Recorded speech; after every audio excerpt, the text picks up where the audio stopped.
We need to talk, now. I know, I'm listening. If you were smarter, you wouldn't be broke. That's funny. What is? You think I'm the one with nothing? Before life humbled me, I was the kind of man who believed love was proven through action.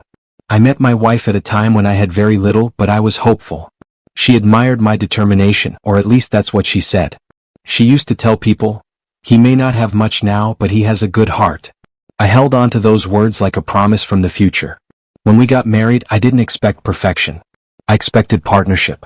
From the very first month, I took control of everything I could. Rent, groceries, electricity, water bills, those things became my quiet responsibility. I never announced it. I just did it. I believed that a man's love was shown in the burdens he carried without making noise. Every morning, I left home before the sun fully rose. The streets were quiet, shops still locked, the air cold and heavy. Some days I walked to save transport money, telling myself it was exercise. Other days I stood in crowded buses, pressed between strangers, rehearsing numbers in my head, what I'd spend, what I'd save, and what could wait till next month. At work, I was known as reliable. I rarely took leave. I filled in when others were absent. When deadlines were tight, I stayed back. I told myself, if I lose this job, everything collapses. So I held on to it with my whole life. At home, I tried to make things feel easy. When my wife complained about small things, I listened. When she talked about what she wanted in the future, a better house, a bigger life, I nodded and smiled even when the figures didn't make sense yet. Sometimes after paying all the bills, I'd check my balance and laugh quietly. Not because it was funny, but because worrying wouldn't add money to it. I told myself love required endurance. There were sacrifices I never spoke about. I stopped buying new clothes. My shoes wore thin, but I told myself they still worked. When friends invited me out, I declined with excuses. I didn't want to explain why I was always broke at the end of the month. I didn't want pity. I wanted dignity. Some nights, after dinner, I stayed awake long after my wife fell asleep. I stared at the ceiling, calculating and recalculating the same numbers. Rent, food, transport, emergencies. I planned months ahead in a life that barely allowed planning till tomorrow. When rent increased, I felt it before it even arrived. The landlord didn't shout. He didn't threaten. He just reminded me. And somehow that hurt more. I didn't tell my wife immediately. I told myself, let me sort it out first. I took on extra shifts. I borrowed small amounts and returned them quickly so no one would ask questions. I skipped meals during lunch breaks, drinking water instead, just to make sure nothing slipped at home. When my wife was sick, I showed up. When she needed money for something urgent, I found it. When she worried about tomorrow, I told her we'd be fine. I didn't realize I was teaching her a dangerous lesson, that I would always absorb the shock no matter how hard life hit. Looking back now, I see it clearly. I wasn't just providing. I was covering every crack, alone. I thought that love meant standing strong so the other person never had to feel the storm. I didn't know that while I was busy being strong, I was slowly becoming invisible. And I had no idea that the day I would finally need support, everything I believed about my marriage would begin to fall apart. The day I lost my job didn't begin like a disaster. It began like every other morning. I woke up early quietly so I wouldn't disturb my wife. I washed my face, brushed my teeth, and dressed carefully, not because my clothes were new, but because they still represented something. Stability. Purpose. A reason to wake up. Before leaving, I stood in front of the mirror a little longer than usual. I don't know why. Maybe some part of me sensed that something was about to end. The bus ride to work felt longer that day. The city was loud, chaotic, alive, while my mind was somewhere else, running through bills again. Rent was due soon. Electricity too. I told myself, once salary drops, I'll breathe. When I arrived at the office, things felt off. People avoided eye contact. Conversations stopped when I entered rooms. My supervisor didn't greet me the way he usually did. I tried to brush it off. Workplaces had moods. I had learned not to read too much into them. Then the email came. A short message. No greeting. No explanation. Please report to HR immediately. I remember staring at the screen, reading it over and over, waiting for context that never came. The HR office was cold. Too clean. Too quiet. They didn't ask me to sit. They told me there had been a serious issue. They said my name had come up during an internal review. They spoke in rehearsed sentences, carefully avoiding my eyes. When I tried to explain, they raised a hand, not rudely but firmly. The decision has been made. I asked what I had done. They told me it was above them. That was the moment I realized the truth. I wasn't being questioned. I was being discarded. My ID card was collected. My access was revoked. Security walked me out, not aggressively but in a way that made it clear I no longer belonged there. As the elevator doors closed, I felt something leave my body. It wasn't anger. It was identity. Outside, the sun was still shining. People were laughing. Vendors were shouting. Life continued, completely unaware that my world had just ended. I sat on a bench across the street from the office building, staring at it like it had betrayed me personally. I checked my phone. No messages. No calls. I thought about calling my wife. I didn't. Not yet. I went home that evening like a man carrying a secret too heavy for words. I placed my keys down carefully. I washed my hands slowly. I ate without tasting anything. When she asked how work was, I told her it was fine. That single lie became the most expensive sentence of my life. Days passed. Then a week. I sent applications everywhere. I called contacts. I begged politely, then desperately. Rejections came in silence. Some places never responded at all. Rent day came. I felt it in my chest before it showed on the calendar. The landlord's call came in the afternoon. Come. Controlled. Disappointed. That night I finally told my wife the truth. I expected concern. I expected fear. Maybe even reassurance. Instead, I noticed something else first. Silence. Not shock. Not panic. Just a long, uncomfortable quiet. She asked a few questions. No follow-ups. No, we'll figure it out. No hug. No hand on my shoulder. That was when I realized something had shifted. Losing my job had taken my income. But it had also taken my value, in her eyes. And I didn't yet know that while I was scrambling to survive, she had already started living a different life. Unemployment didn't just change my finances. It changed the atmosphere in our home. At first it was subtle. She stopped asking when I got back from job hunts. Not because she trusted me, but because she no longer cared enough to ask. Conversations became shorter. Eye contact became optional. Mornings changed. I stayed home longer, refreshing emails, rewriting applications, checking my phone like it might suddenly save me. She, on the other hand, started waking up earlier, dressing with more intention. Clothes she hadn't worn in years suddenly mattered again. I noticed the silence before I noticed the disrespect. Meals became quiet events. Sometimes she ate before I returned.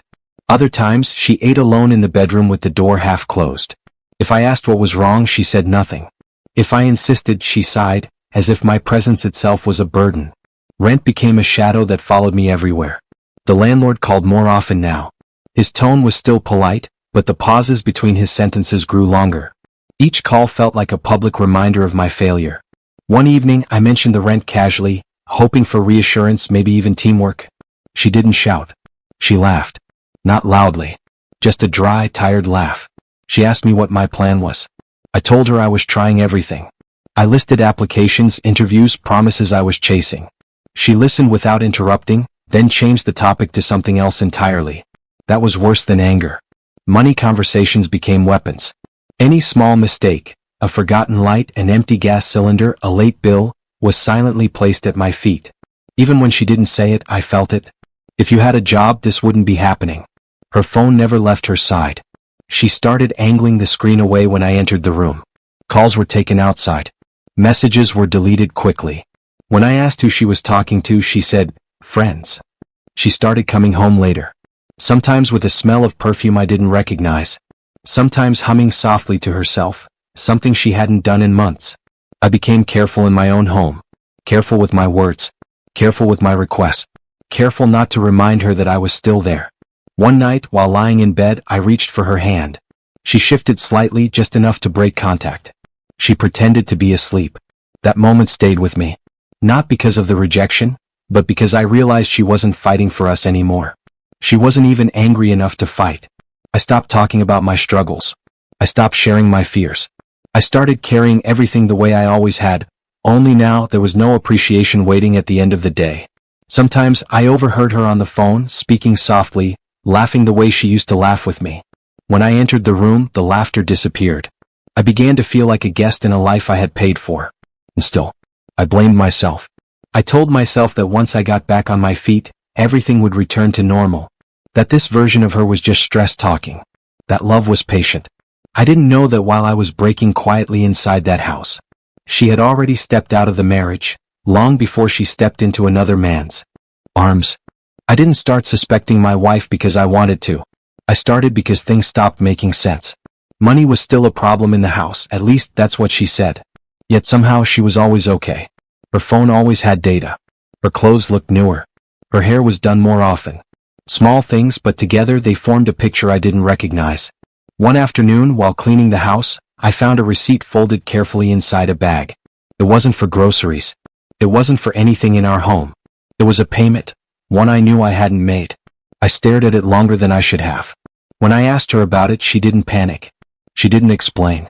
She just said it belonged to a friend and walked away. That was when I learned something important. People who are telling the truth usually explain. People who are hiding something usually dismiss. Her calls became more frequent and shorter. She stepped outside to answer them even when it was raining. Sometimes she didn't lower her voice at all. She laughed freely now, the kind of laughter that once lived only inside our bedroom. I began noticing days when she didn't ask for money. That alone should have relieved me. Instead, it confused me. If rent was a problem, how was everything else suddenly not? One evening, she came home unusually late. She smelled different, like she had stepped out of a different life entirely. When I asked where she had been, she said she had walked. It was nearly midnight. Another day, a call came in while she was bathing. The phone rang and rang. The name was saved under something meaningless. When I picked it up to check, it stopped ringing. A message followed immediately. Call me back. No name. No context. She came out of the bathroom, saw the phone in my hand, and froze. For half a second, the mask slipped. Then she collected herself, took the phone, and said nothing. From that day, I stopped asking questions. I started observing. I noticed how she chose her outfits carefully before leaving. How she sometimes left the house smiling, even when we had argued the night before. How she no longer told me where she was going, or when she'd return. And then there were the days she disappeared completely. No calls. No messages. Just excuses later. One morning, while she was dressing, I noticed keys I had never seen before.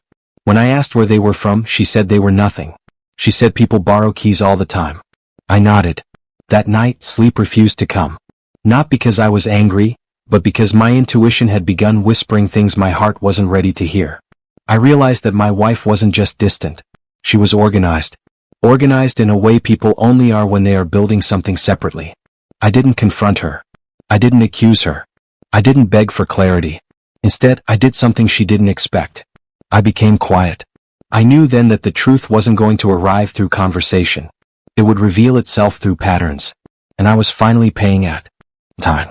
Once I stopped asking questions, the answers started showing up on their own. I began paying attention to her routines the way you study a stranger on a long journey. Not with anger.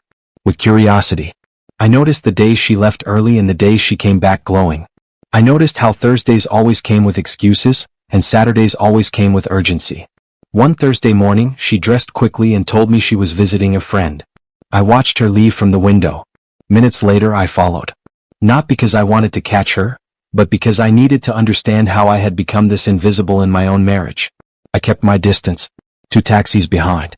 Close enough not to lose her. Far enough not to be noticed. My hands were shaking, not from fear, but from disbelief that this was now my life. She got off in a neighborhood I had never been to before. Quiet. Clean. New buildings. The kind of place you don't end up in by accident. I watched her unlock a gate. With the keys I had never seen before. She didn't knock. She didn't hesitate. She walked in like she belonged there. I waited. Then a woman came out of the house and greeted her warmly.